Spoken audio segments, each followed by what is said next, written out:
ሰኔ 26 2017 ዓመተ ምህረት ጣናስልኝ እንደምናመሻቸው ኢትዮጵያ ቴሌቪዥን ነው ኢቲቪ 57 በ3 ክፍል ወደ እናንተ ይደርሳል። የመጀመሪያ ክፍል ላይ እንገኛለን።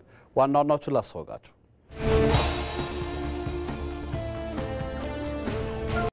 ጠቅላይ ሚኒስትር አብይ አህመድ በትግራይ ጦርነት ዳግም እንዳይቀሰቀስ የሃይማኖት አባቶችና ዓለም አቀፍ ማህበረሰብ ጥረት እንዲያደርጉ ጥሪ ያቀረቡ።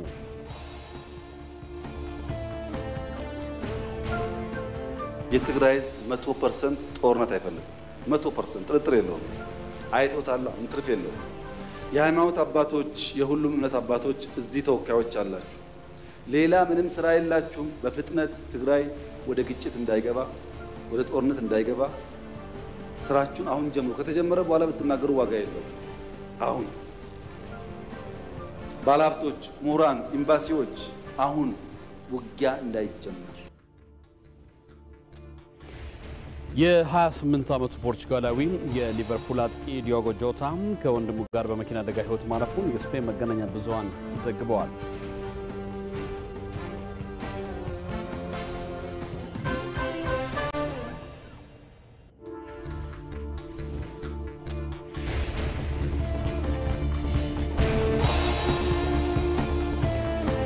በብሪታንያ አጠቃላይ ምርጫ ቀኝ ዘመን የሆነውን የሪፎርም ዩኬ ስደተኞች ላይ ያለው አቋም የብዙዎችን ቀልብ ከወዲሁ መሳብ መጀመሩን ተሰምቷል። የሚተዋል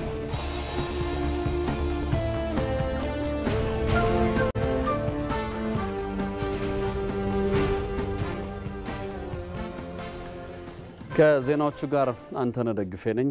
አብራችሁን ቆዩ።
ጠቅላይ ሚኒስትር አብይ አህመድ ለግብጽና ሱዳን እንዲሁም ለታችኞቹ የአባይ ተፋሰስ ሀገራት የጋራ ሀብታችን የሆነውን ህዳሴን በጋራ እንመርቅ፣ ደስታችንን ተጋሩ ሲሉ ጥሪ አቅርበዋል። ጠቅላይ ሚኒስትሩ ብሔራዊ ጥቅሟን በሰላማዊ መንገድ ታስጠብቃለች፣ ከጎረቤቶቿ ጋርም እንደወትሮ ትቀጥላለች ብለዋል። መሐመድ አልቃድር ተጨማሪ አለው። ኢትዮጵያ የብሔራዊ ጥቅምን ማዕከል ያደረገና ጎረቤት ሀገራትን ያስቀደመ የውጭ ግንኙነት ፖሊሲን ታራምዳለች። የህዝብ ተወካዮች ምክር ቤት አባላት አሁናዊውን የኢትዮጵያ የውጭ ግንኙነት ጉዞን አስመልክተው ለጠቅላይ ሚኒስትር አብይ አህመድ ጥያቄን አቅርበው ምላሽ ተሰጥቶባቸዋል። የኢትዮጵያ ህዝብ የዘመናት ጥያቄ በሰላማዊ ህጋዊና ዲፕሎማሲያዊ መንገድ ምላሽ እንዲያገኝ የተጀመረው ሂደት በምን ደረጃ ላይ ይገኛል? ክቡር ጠቅላይ ሚኒስትር፣ ኢትዮጵያ ከጎረቤት ሀገራት ጋር ያላት አሁናዊ ግንኙነትና ትብብርን እንዴት ይገልጹታል? በተለይም ከኤርትራ ጋር ያለው አሁናዊ ሁኔታ ላይ ማብራሪያ ቢሰጡበት። የኛን ጎረቤቶች በሚመለከት ከጎረቤት ውጭ ኢትዮጵያ ህልውና የላትም፣ ከኢትዮጵያ ውጭ ደግሞ እነሱ ህልውና የላቸው። አንዳችን ለሌላችን በጣም አስፈላጊ ነን። የኛ እምነት ልክ እንደ ግሪን ሌጋሲ ነው፣ እንደ ችግኝ ተካይ ነው። ዛሬ በእረፍት ችግኝ ተክለናል እዚህ ቦታ። ነገር ግን የዛሬ 3 ወር ወጥቼ ዛፍ አልጠብቅም ነኝ። አመት 2 አመት 3 አመት 4 አመት ቆይቶ መልካም ዘር መልካም ሲድ ከሆነ ጊዜውን ጠብቆ ዛፍ ይሆናል። በእኛና በእኛ ጎረቤቶች መካከል ያለው ኮሚኒኬሽን እንደዛ ነው። መልካም ዘር እንዘራለን። ለምሳሌ ቀይ ባህር እንነጋገር ያስፈልጋል፣ በሰላም በንግድ ስርዓት ብለን እናገራለን፣ እንተክላለን። መልካም ዘር ነው። ጊዜውን ጠብቆ ዛፍ ይሆናል። በግጭት በኃይል አናደርግም። ጅቡቲ ሉዓላዊ ሀገር ናት፣ መከበር አለበት። ሶማሌ ሉዓላዊ ሀገር ናት፣ መከበር አለበት። ጥያቄ የለም። ኢትዮጵያ ሉዓላዊ ሀገር ናት። የባህር አክሰስ ካላገኘች ግን አገር መሆን አትችልም። በእነሱ ወገን ደግሞ መከበር አለበት። እሱ አብሮ ለመኖር ያለው ነገር ሰጥቶ መቀበል ነው። ጠቅላይ ሚኒስትሩ ኢትዮጵያ ከጎረቤቶቿ ጋር በጋራ የማደግ ፍላጎት ያላት መሆኑን ገልጸው ኢትዮጵያን ለማወክ የሚፈልጉ ሀገራት ግን የማይቻላቸው ነው ብለዋል። በዚህ ብርጭቆ ውስጥ አንድ ውሃ ሞልቼ አንድ ጠጠር ብጥልበት ይታወቃል። ለምን? አነስተኛ ሳይዝ ያለው ብርጭቆና የያዘው ውሃ አነስተኛ። ጣና ሄጄ አንድ ጠጠር በወረወርበት ጣና አይታወቅም። የኛ ጎረቤቶች ማወቅ ያለባቸው ኩሬና ሐይቅን መለየት ያስፈልጋል። ኢትዮጵያ በትናንሽ ጠጠር አትታወቅም። በትናንሽ ጠጠር አትበተንም። ኢትዮጵያ ትልቅ ባህር ናት፣ ትልቅ ሀገር ናት። ይሄን መገንዘብ ያስፈልጋል። ሲፈልጉ እንደሚያውቁ ማሰብ ጥሩ አይደለም። ኢትዮጵያ የሚያውካትን ተከላክላ መልማት ትችላለች። ትልቅ ናታ። ሁከቱ የሚጎዳው ኩሬዎችን ነው፣ ሐይቆችን አይደለም። የሀገራት ግንኙነት የማይጨበጥ ነው ያሉት ጠቅላይ ሚኒስትሩ ኢትዮጵያ የውጭ ግንኙነቷን በጥንቃቄ ትመራዋለችም ነው ያሉት። ዓለም ኢተገማች በሆነ መንገድ ነው እየተጓዘ ያለው። ምንም መጨበጫ የለው። ጠዋት ውጊያ፣ ከሰዓት እርቅ፣ ከሰዓት ነገ ውጊያ ነው። በዚህ ጊዜ ውስጥ እንደኛ አይነት ደሃ ሀገር ጥንቃቄ የተሞላበት ጉዞ ያስፈልገዋል። ዝም ብሎ ከሚጮኸው ጋር መጮህ አያስፈልግም። የዓለም ሁኔታ ደግሞ አክቲቭሊ መከታተል ያስፈልጋል። እዛ ውስጥ ናሽናል ጥቅም በሚያስከብር መንገድ ወዳጆቻችን ጋር ያለ ነገር በሚያዘልቅ መንገድ በጥንቃቄ አማካይ ስፍራችንን ሳንለቅ መጓዝ አለብን። ጠቅላይ ሚኒስትሩ ለታችኞቹ የአባይ ተፋሰስ ሀገራት የጋራ ሀብታችን የሆነውን ህዳሴን በጋራ እንመርቅ፣ ደስታችንን ተጋሩን ሲሉም ጥሪ አቅርበዋል። ለግብጽ መንግስት፣ ለሱዳን መንግስት እንዲሁም ለተፋሰሱ ሀገራት መንግስታት በሙሉ መስከረም ዝናብ ጋብ ሲል ህዳሴን ስናስመርቅ የደስታችን ተካፋይ እንዲሆኑ በተከበረው ምክር ቤት ፊት ግብዣ አቀርብላቸዋለሁ።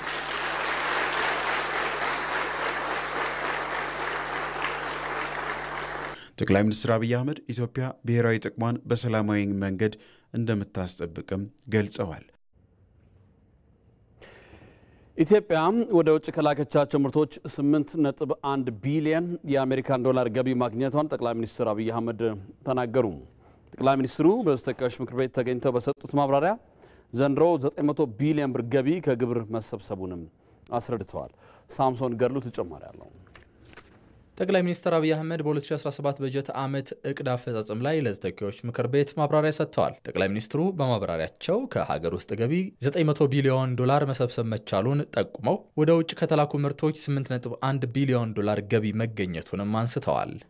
ዘንድሮ 900 ቢሊዮን ነው ገቢ ያስገባ ነው።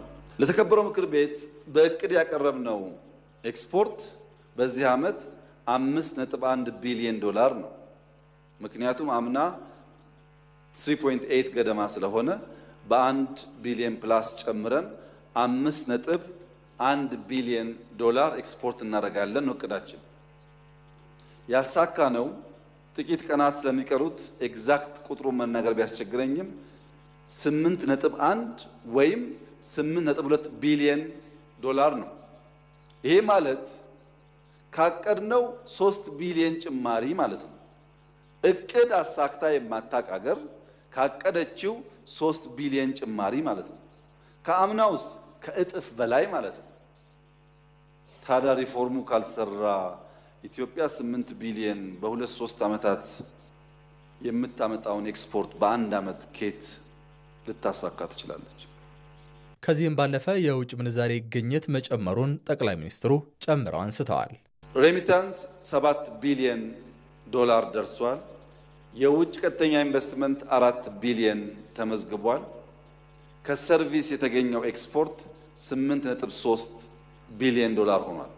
አምና ከሁሉም የውጭ ምንዛሪ ማግኛ ምንጮቻችን ብድርና እርዳታን ጨምሮ የነበረው ግኝት 24 ቢሊዮን ዶላር ነበር። አጠቃላይ ያገኘነው ሀብት ዘንድሮ ያገኘነው ሀብት 32 ቢሊዮን ዶላር ነው። እንዴት ሪፎርሙ ሪስፖንድ አላደረገም ሊባል ይችላል። ሪፎርሙማ ከጠበቅነው ፍጥነት እና ውጤት በላይ ሪስፖንድ አድርጓል። ለምን ያክል ዘመን ኢትዮጵያ ታስራ እንደቆየች ማሳያው የሪፎርም ነው። ባለፉት ዓመታት ለኢኮኖሚው ፈተና ሆኖ የነበረው የወጪ ገቢ ንግድ አለመጣጣም መሆኑን የጠቆሙት ጠቅላይ ሚኒስትሩም ይህ አለመጣጣም በዘንድሮ ዓመት የ4 ቢሊዮን ዶላር መሻሻል ማሳየቱን ለምክር ቤቱ አስረድተዋል። በዘንድሮ የማንሰራራት ዓመት ታላላቅ ውጤቶች የተመዘገቡበትና በኢትዮጵያ ታሪክ ታይቶ የማያውቁ ድሎች የተገኙበት ዓመት መሆኑን ጠቅላይ ሚኒስትር አብይ አህመድ ገልጸዋል። እስካሁን በተሰራው አመርቂ ስራም የሀገሪቱ ኢኮኖሚ የ8.4 በመቶ እድገት እንደሚያስመዘግቡም ገልጸዋል። አስማረ ብርሃኑ ተጨማሪ አለው። ጠቅላይ ሚኒስትር አብይ አህመድ ከህዝብ ተወካዮች ምክር ቤት አባላት ለተነሱላቸው ጥያቄዎች በሰጡት ምላሽ የማንሰራራት ዓመት ብለን የጀመርነው የዘንድሮ ዓመት አመርቂ ውጤቶች የታዩበትና በኢትዮጵያ ታሪክ ታይተው የማይታወቁ ድሎች የተጎናጸፍንበት ዓመት ነው ብለዋል። ለዚህም ውጤት የኢትዮጵያን ህዝብና የህዝብ ተወካዮችን አመስግነዋል። ዘንድሮ እንደተባለውም ለኢትዮጵያ በእጅጉ የማንሰራራት ዘመን ነው። ታላላቅ ድሎች የተመዘገቡበት፣ አመርቂ ውጤቶች የታዩበት፣ በኢትዮጵያ ታሪክ ታይቶ ያልታወቁ ድሎች የተጎናጸፍንበት ዓመት ነው። በየዘርፎቹ የተመዘገቡ ለውጦችን ያቀረቡት ጠቅላይ ሚኒስትሩ ግብርናው በዚህ ዓመት የ6.1 በመቶ እድገት እንዲያመጣ እየተሰራ መሆኑን ገልጸዋል። በግብርናው አንድ ዘርፍ ተደርጎ በተሰራበት ዜጎችን ከሴፍትኔት የማላቀቅ ስራም 23 ሚሊዮን ዜጎችን ከሴፍትኔት ተረጅነት ማላቀቅ እንደተቻለ ገልጸዋል። ባለፉት ጥቂት ዓመታት ኢትዮጵያ ውስጥ 27 ሚሊዮን ገደማ ሰዎች በሴፍቲኔት የታቀፉ ተረጂዎች ነበሩ። እነዚህን ተረጂዎች ደረጃ በደረጃ ከሴፍቲኔት ነፃ ማውጣት አለብን የሚል ስራ በግብርና ሰብ ሴክተር ውስጥ እንደ ዋና ቁልፍ ጉዳይ ተይዞ ሲሰራ ቆይቷል። ከልመና ራሳቸውን መገላገል አለባቸው የሚለው እምነት ፍሬ እያፈራ መጥቶ በቅርቡ እንደገለጽኩት ዘንድሮ 23 ሚሊዮን ኢትዮጵያውያን ከሴፍቲኔት ተረጂነት ነፃ ወጥተዋል። ይህ የማንሰራራት ትልቁ ማሳያ፣ የእናንተ አመራር ትልቁ ማሳያ፣ ኢትዮጵያ ከጥገኝነት የሚገላግላት ትልቁ ማሳያ ስለሆነ ሁላችንም ኩራት ሊሰማን ይገባል። ለትውልድ የሚተላለፍ ዕዳን ላለመተው እየተሰራ ያለው ተግባርም የማንሰራራት ውጤቱ ማሳያ መሆኑን አንስተዋል። 92 ቢሊዮን ብር ዕዳ ከፍለናል። በዚህ ዓመት ከመጣን ጀምሮ $1 ኮመርሻል ሎን አልወሰድንም። የዕዳ ሽግሽጉ ትናንትና በፈረንሳይ የመጨረሻውን ስምምነት ተፈራርሟል። ገንዘብ ሚኒስቴር $3.5 ቢሊዮን ከዚህ ቀደም የነበሩ መንግስታት ተበድረው ዕዳው ወደኛ ተሸጋግሮ የነበረውን ዕዳ ወደ ልጆቻችን መሸጋገር የለበትም፣ አላግባብ ነው ይህ ብድር ኮመርሻል የሆነው ብለን 2፣ 3፣ 4 ዓመታት ስንደራደር ቆይተን $3.5 ቢሊዮን የኢትዮጵያን ቀንበር አንስተናል። ይሄ ማንሰራራት ነው። ባለፈው ዓመት አጠቃላይ የኢኮኖሚ እድገቱ 8.1 በመቶ እንደነበር አንስተው ዘንድሮ በ8.4 በመቶ ለማሳደግ የታቀደው እቅድም እንደሚሳካ የየዘርፎቹ የእስካሁን ውጤት ያሳያል ብለዋል ጠቅላይ ሚኒስትሩ። የሰርቪስ፣ የኢንዱስትሪ እና የግብርና እድገት ደምራችሁ ስታዩ የዘንድሮ እድገታችን ካቀድነው በላይ እንደሚሳካ ምንም ጥርጥር የለውም። ተጠቃሎ ይመጣው መስከረም ስለሆነ አስቀድሞው መናገር ቢያስቸግርም 8.4 ብለን ያቀድነው እቅድ ከዚያ በላይ ልናሳካ እንደምንችል እያንዳንዱ የሴክተር እድገት ያመላክታል። የኑሮ ውድነቱ እየቀነሰ ነው ቢባልም መሬት ላይ ያለው ሀቅ እየጨመረ መሆኑን ህዝቡ ያነሳልና ይህስ እንዴት ይታያል በሚል በህዝብ ተወካዮች ምክር ቤት አባላት ለተነሳው ጥያቄም ጠቅላይ ሚኒስትሩ ምላሽ ሰጥተውበታል። ኢንፍሌሽን በሚመለከት ሪፎርማችን መጠነኛም ቢሆን ውጤት ካሳየባቸው ሪስፖንድ ካደረጉ ሴክተሮች አንዱ ነው። አምና አቻመት አስተውሳላችሁ ኢንፍሌሽን ሞከርን አልቻልንም እየሞከርን ነው ላችሁ ነበር። ዘንድሮ ግን እንደዛ አይደለም። ከፍተኛ ለውጥ መጥቷል። 99 ገደማ በኢትዮጵያ ካላንደር የኢትዮጵያ የምግብ ነክ ኢንፍሌሽን 60% ደርሶ ነበር። ከዚያን ጊዜ ጀምሮ ሲንከባለል የመጣ እዳና ስብራት መሆኑን የተከበረው ምክር ቤት መገንዘብ አለበት። 60% ደርሶ ነበር። አሁን ወደ 12 ዝቅ ብሏል። ሊሰመርበት የሚገባው ጉዳይ የእድገት ምጣኔ ቀነሰ ነው ያልኩት እንጂ የሸቀጥ ዋጋ ቀነሰ አላልኩም። የሸቀጥ ዋጋና የእድገት ምጣኔን ቀላቅሎ የማየት ጉዳይ አለ። ኢንፍሌሽን እና የሸቀጥ ዋጋ ተመጋጋቢ ናቸው እንጂ አንድና ያው አይደሉም። ኢንፍሌሽን ከሌለማ እድገት እኮ የለም ማለት ነው። ዲፍሌሽን ከሆነማ አጠቃላይ ያለው ነገር ለምሳሌ ዘንድሮ 100 ብር ኢንቨስት ያደረገ ሰው በሚቀጥለው ዓመት ምን ያክል እንደሚያተርፍ ከሚያመላክቱ ጉዳዮች አንዱ እኮ ኢንፍሌሽኑ ነው። ኢንፍሌሽን ዜሮ ከሆነማ እድገት ተቀዛቀዘ ማለት ነው። ያ ኢንፍሌሽን ግን ጤናማ መሆን አለበት።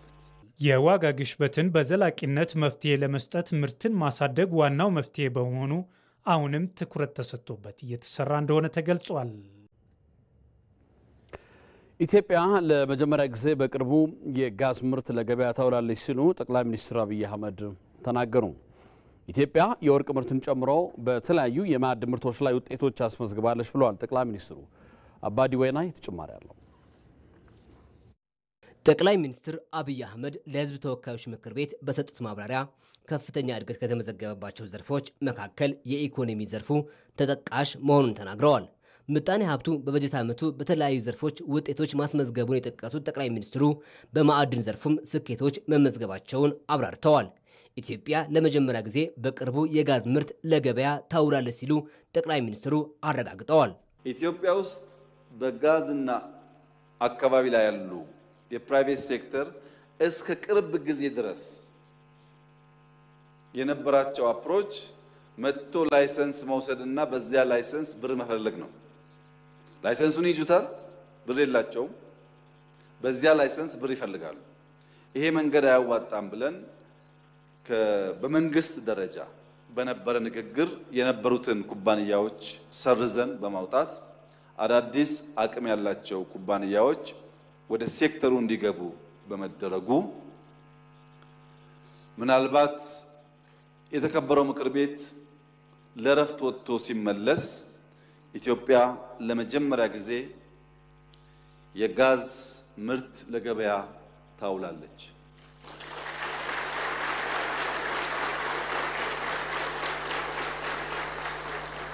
ለምን አልተነገረም እስካሁን ሳንሰማ ቆየን ለሚለው እኛ መንግስት ነን፣ ሰርቶ አዳሪ ነን እንጂ አውርቶ አዳሪ አይደለም። በሚያስፈልግ ቦታ ለህዝብ መግለጽ ያስፈልጋል። ብዙ ባንዳዎች ባሉበት ቦታ ደግሞ ደብቆ መጨረስ ያስፈልጋል እና ባንዳዎች እንዳያበላሹት ደብቀን የሰራነው የጋዝ ፕላንት ተጠናቋል።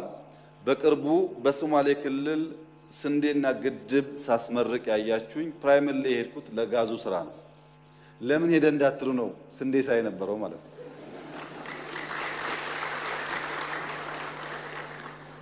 ጋዝ የመጀመሪያው ፌዝ አልቋል፣ በቅርቡ ይመረቃል። ሁለተኛው ፌዝ ይጀመራል።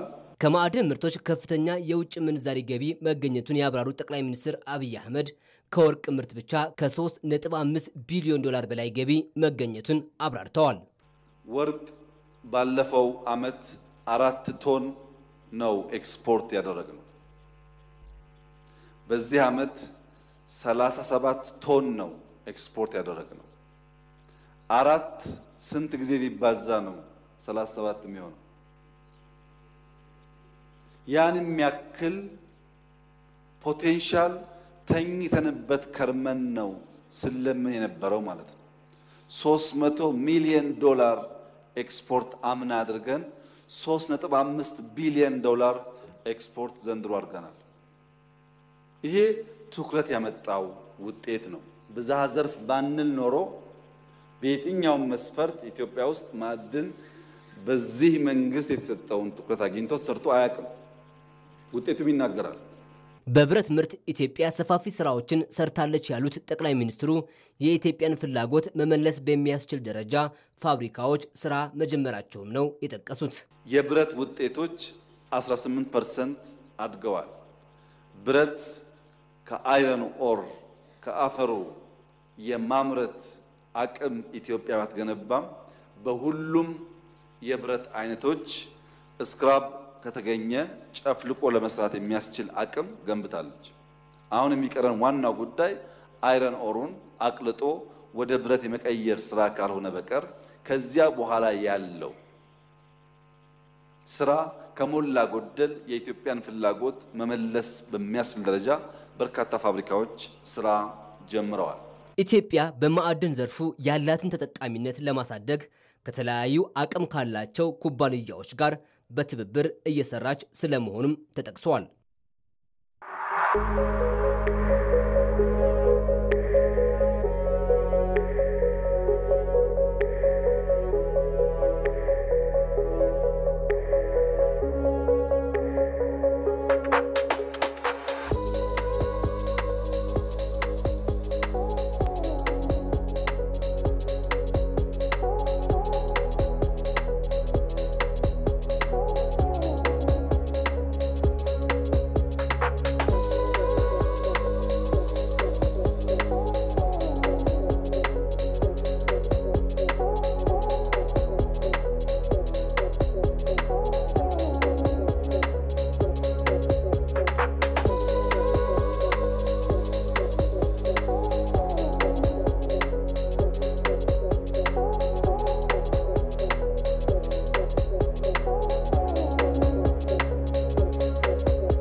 የህዝብ ተወካዮች ምክር ቤት 42ኛ መደበኛ ስብሰባ ጠቅላይ ሚኒስትሩ ተገኙበት ተካሂዷል። በስብሰባው ላይ የምክር ቤት አባላት የተለያዩ ጥያቄዎች ያነሱ ሲሆን ለጥያቄዎቹም ጠቅላይ ሚኒስትር አብይ አህመድ ምላሽና ማብራሪያ ሰጥተዋል። በማብራሪያቸውም በ2017 በጀት ዓመት በተለያዩ ዘርፎች የተፈጠሩትን የስራ ዕድሎች አንስተዋል። የስራ ዕድል በሚመለከት ዘንድሮ ትልቅ ምርታ ከታየበት ሴክተር አንዱ ነው። 4.5 ሚሊዮን ሰዎች ስራ ይዘዋል። ከነዚህ ውስጥ ግብርና 1.8 ሚሊዮን ሰው ወይም 39% በግብርና ሴክተር በተሰራው ሪፎርም ሰዎች ስራ አግኝተዋል። በሰርቪስ 1.6 ሚሊዮን ወይም 35% ገደማ ሰዎች ስራ ይዘዋል። በኢንዱስትሪ ወደ 680 ሺህ ገደማ ወይ 15% ሰዎች ስራ ይዘዋል። የውጭ ሀገር ስራ ስምሪት ግማሽ ሚሊዮን ሰው በላይ መላክ ተችሏል። በሪሞት ስራ ከ60 ሺህ ሰው በላይ ስራ መያዝ ችሏል። ጠቅላይ ሚኒስትሩ በሰጡት ማብራሪያ ላይ በስራ ዕድል ፈጠራው የተመዘገበው ቁጥር ቀላል የሚባል ባይሆንም ተጨማሪ ስራዎች መስራት እንዳለብንም ይጠቁማል ብለዋል። 4.5 ሚሊዮን በጣም ትልቅ ቁጥር ነው። በተለይ የውጭ ስራ ስምሪትና የሪሞት ስራ ዘመናዊ በሆነ መንገድ ተቋሙ የጀመረው ስራ በጣም ይበል የሚያሰኝ ነው። ግን ካለው ጋፕ አንጻር አሁንም ስራ ያስፈልገናል። አሁንም ሰፊ ስራ ያስፈልጋል። ስራ መፍጠር ያስፈልጋል። 4.5 ሚሊዮን ግን አራክሰን አይደለም፣ በጣም ትልቅ ውጤት መሆኑን ተገንዝበን ማለት ነው።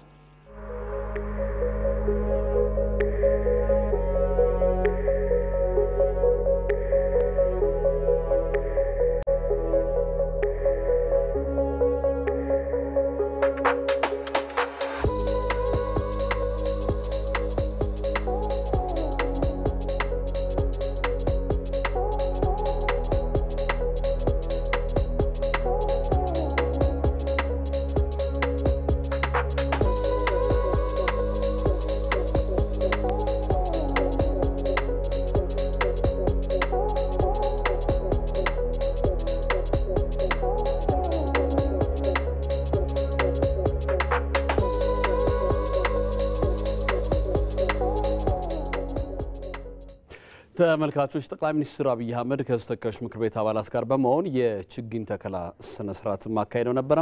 ይህን ደግሞ በተንቀሳቃሽ ምስል ተከታትለን እንመለስ።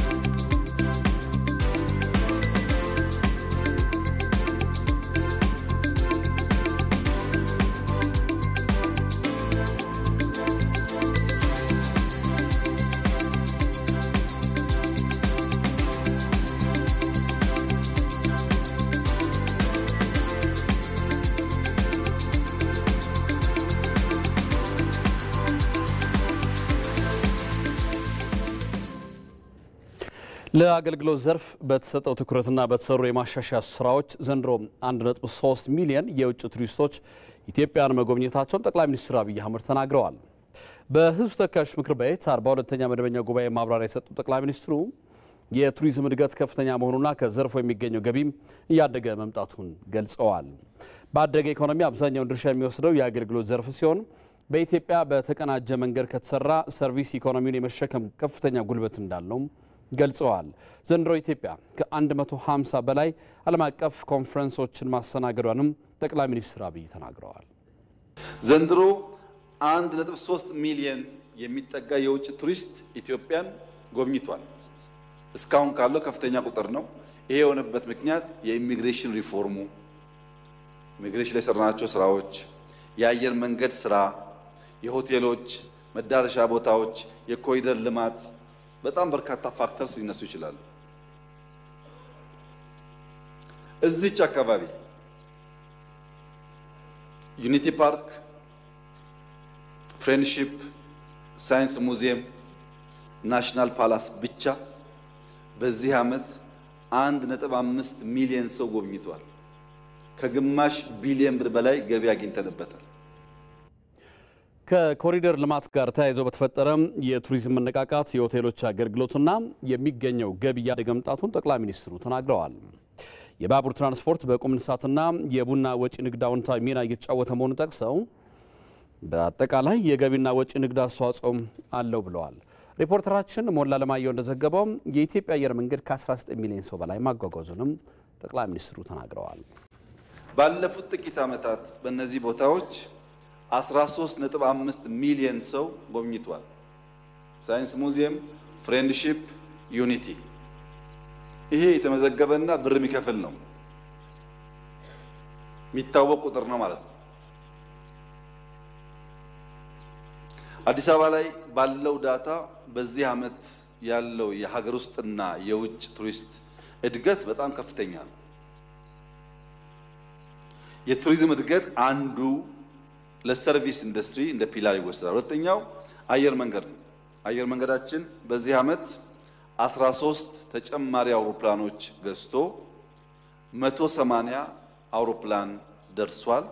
6 አዳዲስ መዳረሻዎች ጨምሮ እስካሁን አጠቃላይ ያለው 136 መዳረሻዎች ደርሷል። በሀገር ውስጥና በውጭ ከ19 ሚሊዮን ሰው በላይ አጓጉዟል። ኢትዮጵያ በቅርብ ጊዜ የማዳበሪያ ፋብሪካ እንደሚኖራት ጠቅላይ ሚኒስትር አብይ አህመድ ገለጹ። ጠቅላይ ሚኒስትሩ በተወካዮች ምክር ቤት በሰጡት ማብራሪያ ግብርና የሚፈለገውን ውጤት እንዲያመጣ ፋብሪካው ትልቅ ሚና ይኖረዋል ብለዋል። ካለፈው ዓመት ጋር ሲነጻጸር የ24.7 በመቶ ክፍል ከፍ ያለ ምርት መሰብሰቡንም አብራርተዋል። ሀብታሙ ተክለስላሴ ተጨማሪ አለው።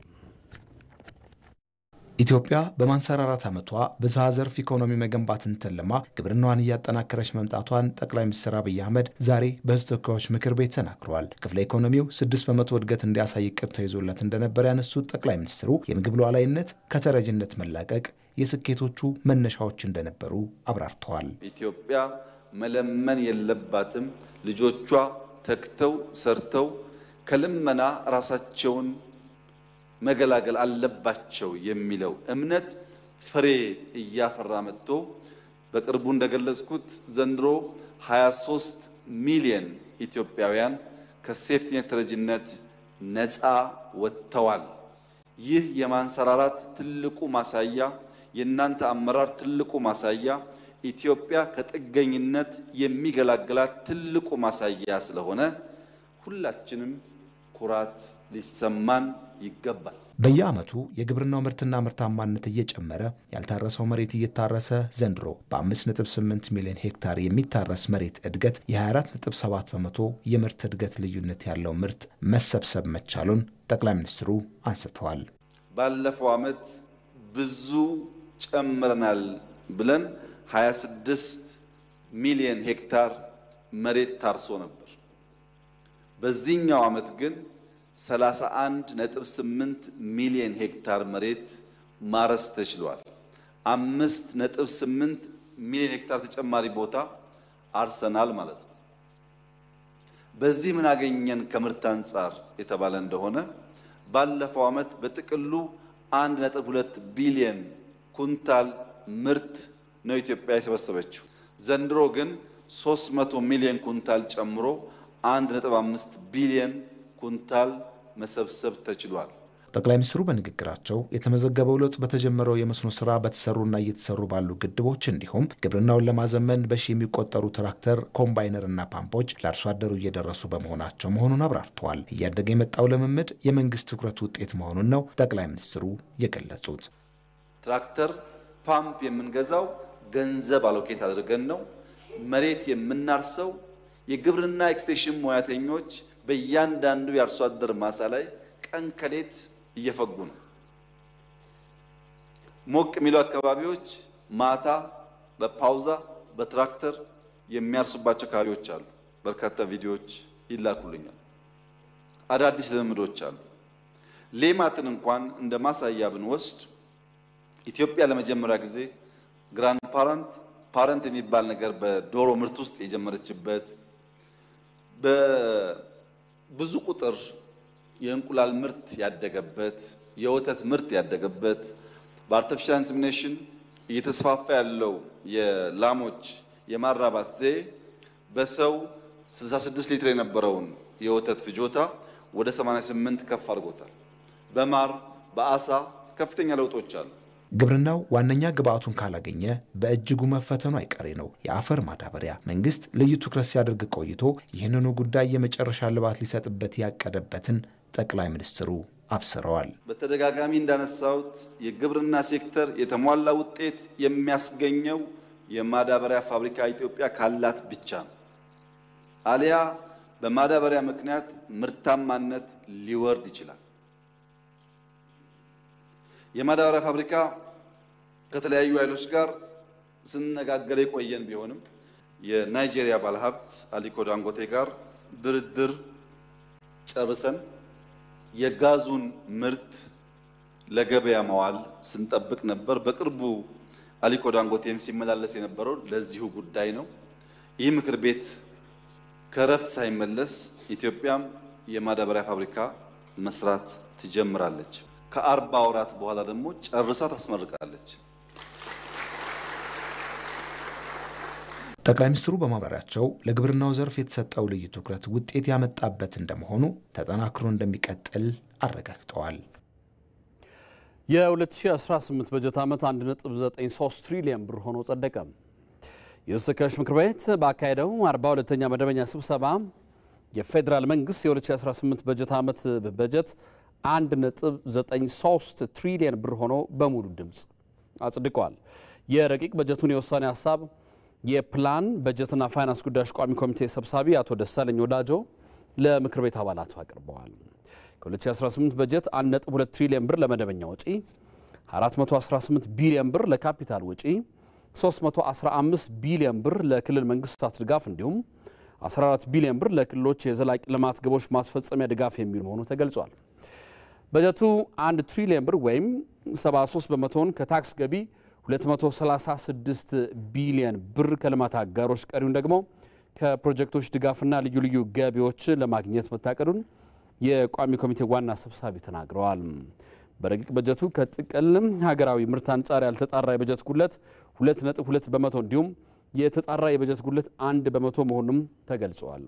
መንግስት የበጀት ጉድለቱን በቀጥታ ከብሔራዊ ባንክ ብድር በመውሰድ ሳይሆን በግምጃ ቤት ሰነድ ሽያጭ እንደሚሸፍን የተጠቀመው ጥብቅ የገንዘብና የበጀት ፖሊሲን በመከተል የመንግስት ወጪን በአገራዊ ገቢ ለመሸፈን ትኩረት መሰጠቱንም የቋሚ ኮሚቴ ዋና ሰብሳቢ ደሳለኝ ወዳጆ ተናግረዋል። የ2018 በጀት የተሟላ ማክሮ ኢኮኖሚ ማሻሻያና የ10 ዓመቱን መሪ ልማት እቅድ ታሳቢ ባደረገ መልኩ የተዘጋጀ መሆኑን ያሳወሱት ዋና ሰብሳቢው በጀቱም ከፍተኛውን ድርሻ የሚሸፍነው ከግብር ከሚሰበሰበው በመሆኑ ግብር ከፋዮችም በታማኝነት ግብራቸውን በመክፈል ለሀገሪቱ ሁለንተናዊ እድገት የድርሻቸውን እንዲወጡም ጠይቀዋል።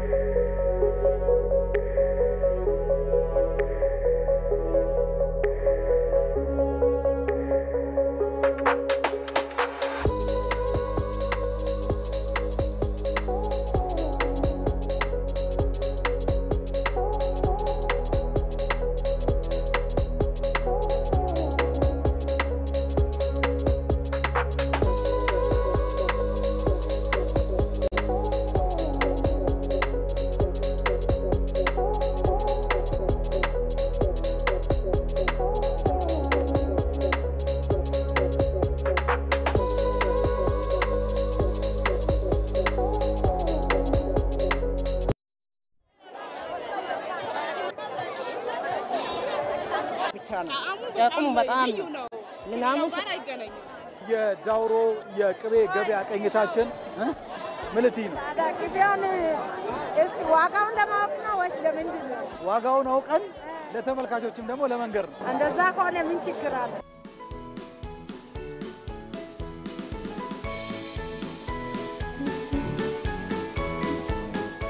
አንድም ሰው ላይ ገመድ አናስር።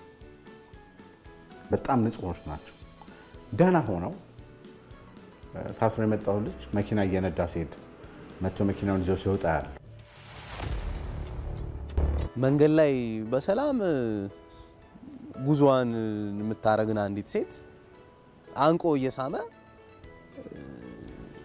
ቪዲዮ ይቀርጻል። ያ ቪዲዮ በማህበራዊ ሚዲያ ይለቀቃል።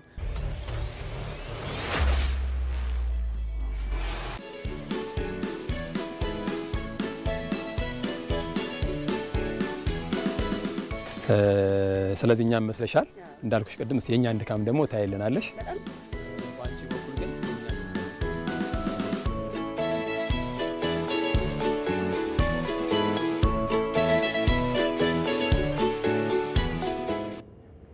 ከኢቲቪ 57 ጋር ስለሆናችሁ እናመሰግናለን። የህብረተሰቡን የልማት ጥያቄ ለማሟላት በሸገር ከተማ አስተዳደር ከ8000 በላይ ፕሮጀክቶች ተመርቀው ለአገልግሎት ውለዋል።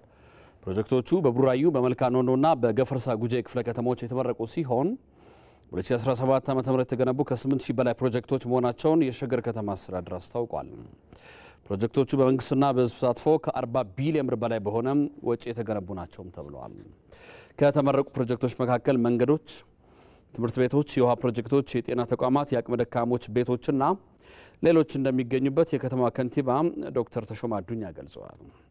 እንደ ሪፖርተራችን አሊ ደደፎ ዘገባ የተመረቁት ፕሮጀክቶች የስራ ዕድል የሚፈጥሩና የሸገር ከተማን እድገት የበለጠ የሚያፋጥኑ መሆናቸውን ነዋሪዎች ገልጸዋል። ጉዳረገኝ ፍቅር ጉዳረገኝ ስማ ድምጽ ጉዳር ጎኝ ወላይ አንደኛው ነው ከሚወጣው ጀምሪ መጀመሪያ ያውልሽ ተረጋጋሾይ ሳይገባኝ ኖረው ኳስ ተጫዋች መሆን አትፈልግም። ኳስ ተጫዋች አይኗ የዶቅ ማፍሬ ቁጣዋ ቆንዶ በርበሬ እንደዚሁ ትወጣዋለህ። ይባየው ካላቃተህ አታቋርጥ። አትጥፊ በብዙ ከልቤ እንዳትወጪ ባቄላ ምርቱ እንጂ አያምርም ክምሩ። በቃ ክበብ ግባ። ሙዚቃ የሰማን ያሳለፍነው ደስታ አሮክብኝ ዘፈን ድንገት ደግሞ በቃ ተለያየን ተቆረጠ አንጀቴ በቃ ተለያየን።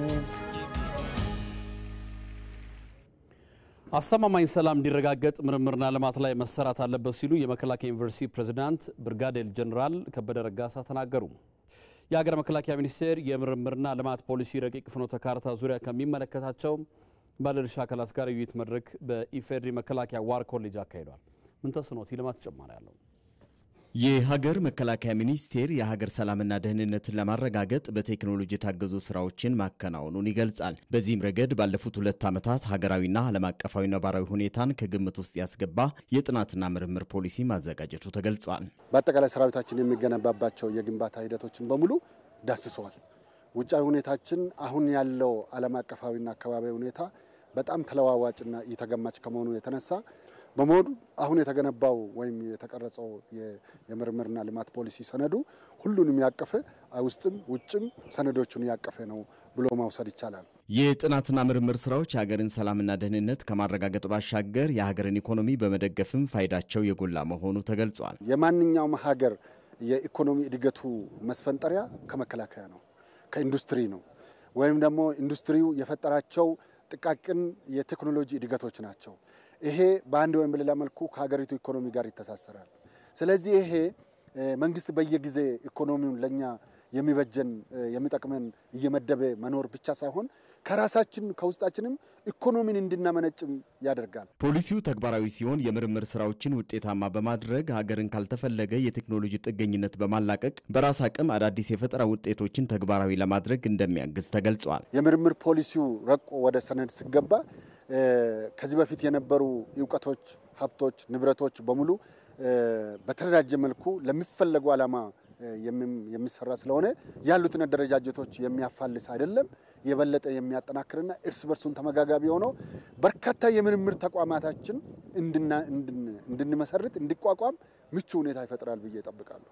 በመከላከያ ምርምርና ልማት ረቂቅ ፖሊሲ ላይ ውይይት ያደረጉ ባለድርሻ አካላት በዋር ኮሌጁ ግቢ ውስጥ የአረንጓዴ አሻራ ችግኝን ተክለዋል።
ወለዱ ማለት ነው።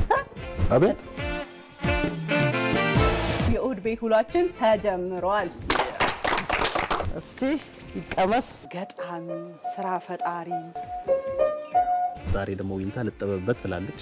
ወንድሜ የኔ ትዝታ አሉስ ቢዩ ምች ሳሉ አላቸው። ኢትዮጵያ ካርታስ እሁድ ቤት ነው። ጠርሙስ ነው ብድግ ያደረገብኛል። አንተ ላይ ስላለቀሽባቸው ቀናት ስለምባዎችሽ ፍቅር የበርጌታ ሰራ ድምፃዊ ጥበቡ ያንተን ቁስል እኔ ላይ አስገብቼ ትዘፍን ብቻ አይደለም ለካስተወራን ታምራለህ። ያ ነገር በቃ ልባችን ውስጥ ተቀርጿል። የመጀመሪያው ባህሪው ካሙዙ ሙዚቃ ያቀናብራል፣ ምግብ ታቀናብራል። ከፊቱ እንዲየቀያየረ ምናምን ቀስ ብላችሁ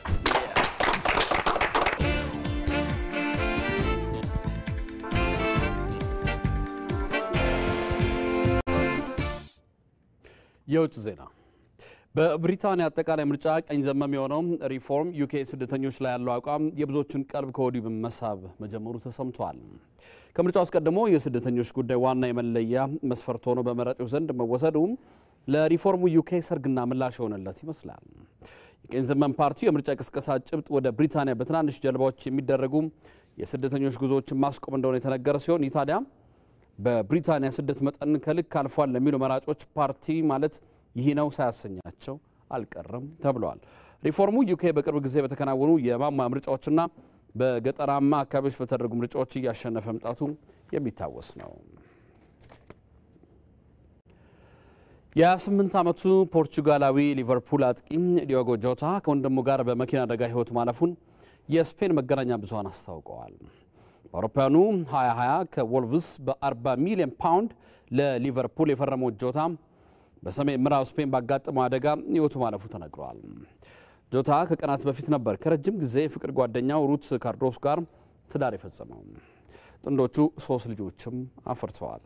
ዛሞራ በተባለችው የስፔን ግዛት ውስጥ ባጋጠመው አደጋ ፖርቹጋል ውስጥ ፕሮፌሽናል እግር ኳስ ተጫዋች የሆነው የ28 ዓመቱ የጆታ ወንድም አንድሬ ሲልቫም ሕይወቱ አልፈዋል። የስፔን ፖሊስ እንዳስታወቀው ወንድማማቾቹ የሞቱት ሮብ ለሐሙስ አጥቢያ በአገሬው ሰዓት አቆጣጠር ከእኩለ ሌሊት በኋላ ነው።